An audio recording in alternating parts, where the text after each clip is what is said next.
പവിത്രം സീരിയലിലെ ഇനി വരുന്ന എപ്പിസോഡിലേക്ക് എല്ലാവർക്കും സ്വാഗതം. ഈ ചാനൽ ഒന്ന് സബ്സ്ക്രൈബ് ചെയ്ത് സപ്പോർട്ട് ചെയ്യണേട്ടോ. എല്ലാവരും ഭക്ഷണം കഴിച്ചുകൊണ്ടിരിക്കെ ഇത്തി ശങ്കരനോട് പറയുന്നുണ്ട്, ചേച്ചിക്ക് കൊടുക്കേണ്ട ഷെയർ കൊടുക്കണം. ഇനിയും അവരെ തമ്മിൽ ഇരിക്കാൻ നോക്കുന്നത് മണ്ടത്തരോ ശ്രീയേട്ടാ. ഇത് കേട്ട് ശങ്കരൻ ശ്രീകാന്തിനെ നോക്കുന്നുണ്ട്. അന്നേരം ദേഷ്യത്തോടെ ശ്രീകാന്ത് നിൽക്കുക. ദീപ്തി പറഞ്ഞത് ശരിയാണെന്ന ചിന്ത ശങ്കരന്റെ മനസ്സിലും തോന്നുന്നുണ്ട്. സ്വന്തമായി അധ്വാനിക്കാനും സ്വന്തം കാലിൽ നിൽക്കാനും ഏതൊക്കെപ്പോൾ കഴിയും. ഉചിതമായ തീരുമാനങ്ങൾ എടുക്കാൻ ഏതൊക്കെയറിയാം. എല്ലാം നല്ലതിനായിരിക്കും. വിക്രമിനെ പതിയെ ഏത് മാറ്റിയെടുക്കും എന്നുള്ള ചിന്ത ശങ്കരന്റെ മനസ്സിൽ ഉടലെടുക്കുന്നുണ്ട്. അന്നേരം ഏതെ കാണാൻ തന്നെ ശങ്കരൻ തീരുമാനിക്കുന്നുണ്ട്. അന്നേരം ശ്രീകാന്ത് പറയുക, അങ്ങനെ അവളും അവനും സുഖമായി ജീവിക്കണ്ട. ഈ കുടുംബത്തിനെയും അച്ഛനെയും എന്നെയും എല്ലാവരെയും ധിക്കരിച്ച് ഈ വീടിന്റെ പടിയിറങ്ങി പോയതാ. അവൾക്കിനി ഈ വീടിന്റെ ഷെയർ കൊടുക്കണമെന്നോ സ്വത്തിന്റെ പങ്ക് കൊടുക്കണമെന്നോ എന്തൊക്കെയാ ദീപ്തി നീ പറയുന്നത്? വാലയിരിക്കുമ്പോ വാലാടണ്ട. എന്ത് ചെയ്യണോന്ന് അച്ഛൻ അറിയാം. ഞാൻ അവനെ വെറുതെ വിടാൻ പോകുന്നില്ല. അവര് തമ്മിൽ ഒരുമിച്ച് ജീവിക്കാനും പോണില്ല. വേദിയെ മാത്രം മനസ്സിൽ കൊണ്ട് നടക്കുന്ന ഒരാളുണ്ട്,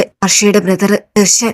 അത് കണ്ടില്ലെന്ന് നടിക്കാൻ എനിക്കാവില്ല. ഇത്രയും പറഞ്ഞിട്ട് ദേഷ്യത്തോടെ ഭക്ഷണത്തിന്റെ മുന്നിൽ നിന്നും ശ്രീകാന്ത് എഴുന്നേറ്റ് പോകുന്നുണ്ട്. നേരം ദീപ്തി പറയുക, അച്ഛൻ ഇതൊന്നും കാര്യാക്കണ്ട. ഏട്ടൻ അങ്ങനെ പലതും പറയും. ചേച്ചിയുടെ ലൈഫ് എങ്ങനെ കൊണ്ടുപോകണമെന്ന് ചേച്ചിക്ക് നന്നായി അറിയാം. അച്ഛനോ നമ്മളോ ആരും പറഞ്ഞു കൊടുക്കണ്ട. നല്ല കഴിവും ബുദ്ധിയും സാമർഥ്യം ഉള്ളതാ എന്റെ ചേച്ചി. എവിടെ എങ്ങനെ ജീവിക്കണം എന്നൊക്കെ ചേച്ചിക്ക് നന്നായി അറിയാം. എന്തെല്ലാം പ്രശ്നങ്ങൾ ഉണ്ടായിട്ടും ചേച്ചി തിരികെ ഇങ്ങോട്ട് വന്നോ? എത്ര നാള് വിക്രമേട്ടനെ ജയിലാക്കാനും ശ്രീയേട്ടൻ ശ്രമിച്ചിട്ടുണ്ട്. അതിനെല്ലാം പോരാടി ചേച്ചി ഇതുവരെ ണ്ടെങ്കിൽ അത് ചേച്ചിയുടെ മിടുക്ക് തന്നെയാ. ഇത്രയും പറഞ്ഞിട്ട് ദീപ്തിയും അവിടെ നിന്ന് പോകുന്നുണ്ട്. അന്നേരം ശങ്കരന്റെ മനസ്സിൽ ഒരു ഉൾവിളി പോലെ വേദയോട് എല്ലാ കാര്യങ്ങളും തുറന്ന് സംസാരിക്കണം എന്ന ചിന്ത കടന്നു വരുന്നുണ്ട്. കിടക്കാൻ നേരം ശങ്കരൻ വേദയെ വിളിക്കുന്നുണ്ട്. നേരം വേദയോട് പറയുക, എനിക്ക് മോളെ അത്യാവശ്യമായി ഒന്ന് കാണണം. രാവിലെ ഞാൻ അമ്പലത്തിൽ പോയിട്ട് തിരികെ വരുമ്പോ കാണാം. അന്നേരം വേദ പറയുക, അച്ഛൻ പറഞ്ഞാ മതി, ഞാൻ അവിടെ വന്നോളാം. ശരിയെന്ന് പറഞ്ഞ് ശങ്കരൻ ഫോൺ കട്ട് ചെയ്യുന്നുണ്ട്. അന്നേരം വേദയ്ക്ക് തോന്നുക, അച്ഛൻ എന്തോ പ്രധാനപ്പെട്ട കാര്യം എന്നോട് പറയാനുണ്ടെന്നോ അല്ലാതെ ഒരിക്കലും തന്നെ കാണണമെന്ന് പറയില്ല എന്നും വേദയ്ക്ക് അന്നേരം മനസ്സിലാവുക. അന്നേരം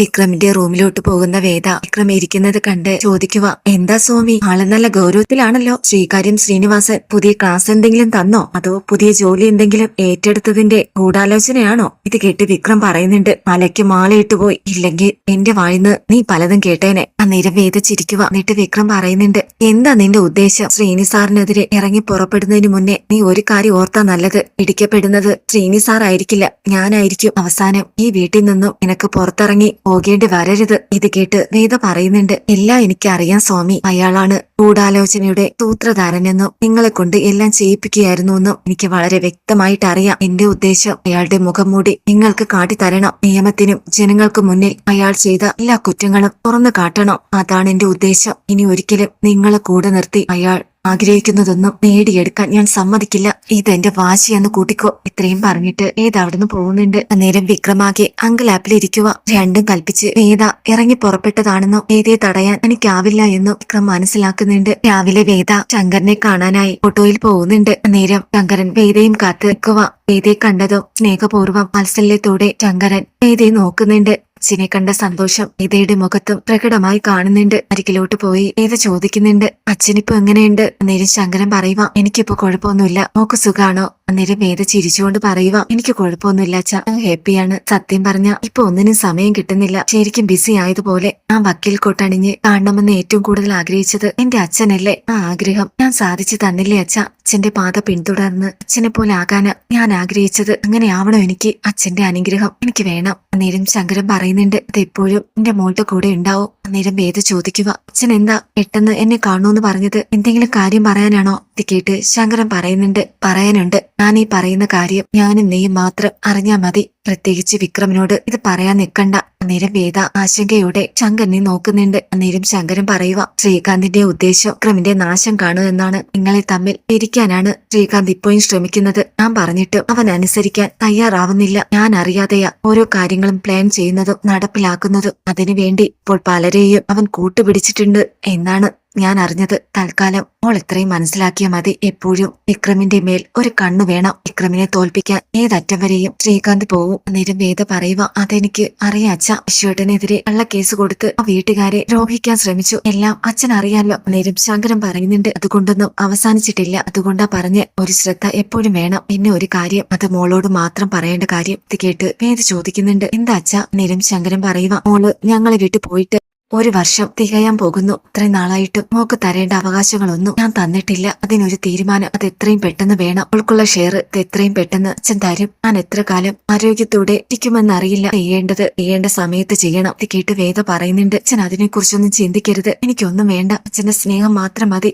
ശങ്കരൻ തിരിച്ചുകൊണ്ട് പറയുക, അത് പറ്റില്ല മോളെ, എല്ലാം ശരിയായിട്ട് ഞാൻ വിളിക്കും, അപ്പോൾ മോള് വരണം. ശരിയെന്ന ഇത്രയും പറഞ്ഞിട്ട് ശങ്കരൻ അവിടുന്ന് പോകുന്നുണ്ട്. അന്നേരം വേദ ശങ്കരൻ പോകുന്നത് നോക്കി നിൽക്കുന്നുണ്ട്. പിറ്റേ ദിവസം പുലർച്ചെ രാവിലെ എഴുന്നേറ്റ് വിക്രം കുളിച്ച് ഭഗവാന്റെ മുന്നിൽ വിളക്ക് കത്തിച്ച് പ്രാർത്ഥിക്കുന്നുണ്ട്. അന്നേരം വേദ വിക്രമിന്റെ മുറിയിലോട്ട് പോകുന്നുണ്ട്. അന്നേരം ഭഗവാനെ നോക്കി ഒഴുതുകൊണ്ട് പ്രാർത്ഥിക്കുന്ന വിക്രമിനെ കണ്ട് വേദയ്ക്ക് ഒത്തിരി സന്തോഷാവുന്നുണ്ട്. വിക്രമിന്റെ മാറ്റം എന്നും നിലനിൽക്കണമെന്ന പ്രാർത്ഥനയോടെ വേദ വിക്രമിന്റെ അരികിലോട്ട് പോവുക. അന്നേരം വേദയെ കണ്ട് വിക്രം ചിരിച്ചുകൊണ്ട് നോക്കുക. എന്നിട്ട് വിക്രം കട്ടിൽ പോയി ഇരിക്കുന്നുണ്ട്. അന്നേരം വേദ വിക്രമിനോട് പറയുക, ഞാനൊരു കാര്യം ചോദിച്ചോട്ടെ, നിങ്ങൾ സത്യം പറയണം. അന്നേരം വിക്രം വേദയുടെ മുഖത്തോട്ട് നോക്കുക. എന്നിട്ട് ചോദിക്കുന്നുണ്ട്, എന്താ? അന്നേരം വേദ പറയുന്നുണ്ട്, നിങ്ങളിപ്പോ ചിന്തിക്കുന്നില്ലേ ആ പഴയ ജീവിതത്തിലേക്ക് തിരിച്ചു പോകണമെന്ന്? ആ പാവമായിരുന്ന പണ്ടത്തെ വിക്രമിലോട്ട് ഒരു മുള്ളിനെ പോലും നോവിക്കാൻ ആഗ്രഹിക്കാത്ത ആ പഴയ ജീവിതത്തിലോട്ട്. ഇത് കേട്ട് വിക്രം പറയുന്നുണ്ട്, ഇല്ല, ആ ജീവിതം എനിക്ക് തന്നത് ദുരന്തങ്ങളായിരുന്നു. ഇനി അങ്ങോട്ടൊരു തിരിച്ചുപോക്കുണ്ടാവില്ല. ഇത് കേട്ട് വേദ പറയുന്നുണ്ട്, അതിന് കാരണക്കാരൻ നിങ്ങൾ തന്നെയല്ലേ? ചെയ്യാത്ത കുറ്റം തലയിലെടുത്തു വെച്ചത് നിങ്ങൾ തന്നെയല്ലേ? നേരം വിക്രം പറയുന്നുണ്ട്, അതെന്റെ വിധി, ആരെയും ഞാൻ കുറ്റം പറയില്ല. ഇനി അത് തിരുത്തി എഴുതാൻ എനക്കെന്നല്ല ആർക്കും ആവില്ല. അന്നേരം വേദ പറയുന്നുണ്ട്, സ്വന്തം അച്ഛനെങ്കിലും അറിയണ്ടേ ഞാനല്ല അത് ചെയ്തത്, വിനായകൻ ചേട്ടനാണെന്ന് അങ്ങ് തുറന്നു പറഞ്ഞൂടെ? വേദയുടെ ഈ ചോദ്യം കേട്ട് വിക്രം ഞെട്ടിത്തരിച്ചു നിൽക്കുക. വേദ എങ്ങനെ തനിക്ക് മാത്രം അറിയാവുന്ന ആ സത്യം തിരിച്ചറിഞ്ഞു എന്ന എട്ടരിൽ വേദയെ തുറച്ചു നോക്കുന്നുണ്ട്. അന്നേരം വേദ വിക്രത്തിനോട് ചോദിക്കുന്നുണ്ട്, നിങ്ങൾക്ക് ആ ശ്രീകുമാർ ആരാണെന്നറിയാവോ? അന്നേരം ഇത് കേട്ട് വിക്രം പകച്ചു നിൽക്കുന്നുണ്ട്. അന്നേരം വേദ പറയുക, നിങ്ങൾക്കറിയില്ലേ? നിങ്ങൾക്കെതിരെ സാക്ഷി പറഞ്ഞ 2 പേരിൽ ഒരാൾ, അയാളെക്കുറിച്ച് ഞാൻ ചോദിച്ചത്. അന്നേരം ഇത് കേട്ടെന്ത് പറയണമെന്നറിയാതെ എട്ടിത്തരിച്ചു നിൽക്കുന്നുണ്ട്. എന്നിട്ട് വിക്രം ചോദിക്കുക, നീ എങ്ങനെ അറിഞ്ഞു വിനായകൻ ചേട്ടനാണ് ആ ബാഗിൽ മയക്കുമരുന്നുകൾ വെച്ചതെന്ന്? അന്നേരം വേദ പറയുക, അതൊക്കെ ഞാൻ അറിഞ്ഞു, എന്റെ ജോലി അതല്ലേ സ്വാമി. ഈ സത്യം അച്ഛനെങ്കിലും അറിയണം. ഇതിന്റെ പേരിൽ ഇനിയും നിങ്ങൾ കുറ്റക്കാരനായി ഈ ജീവിതം ജീവിച്ചു തീർക്കാൻ പാടില്ല. നിങ്ങളല്ല അത് ചെയ്തത്, വിനായകൻ ചേട്ടനാണെന്ന് നിങ്ങൾ പറയില്ല. ചേട്ടനെ കൊണ്ട് തന്നെ ഞാൻ പറയിക്കും. അധികം വൈകാതെ അധികം തീരുമാനിച്ചു കഴിഞ്ഞു. ഇത് കേട്ട് വിക്രം പറയുന്നുണ്ട്, വേണ്ട, അച്ഛനൊന്നും അറിയണ്ട. നേരം പറയുക, പറ്റില്ല, അച്ഛനെല്ലാം അറിയണം. അങ്ങനെ യഥാർത്ഥ കുറ്റവാളി എല്ലാവരുടെയും മുന്നിൽ മാന്യത ചമഞ്ഞു നടക്കുമ്പോ ഒരു തെറ്റും ചെയ്യാത്ത നിങ്ങൾ കുറ്റക്കാരനായി തല താഴ്ത്തി നിൽക്കാൻ പാടില്ല. അതിന് ഞാൻ അനുവദിക്കില്ല. അച്ഛനെങ്കിലും ഈ വീട്ടിലുള്ളവരെങ്കിലും അതറിയണം. വാശിയോടെ വേദ വിക്രമിനോട് പറയുന്നുണ്ട്. നേരം വിക്രം വേദേനെ കണ്ണെടുക്കാതെ നോക്കുന്നുണ്ട്.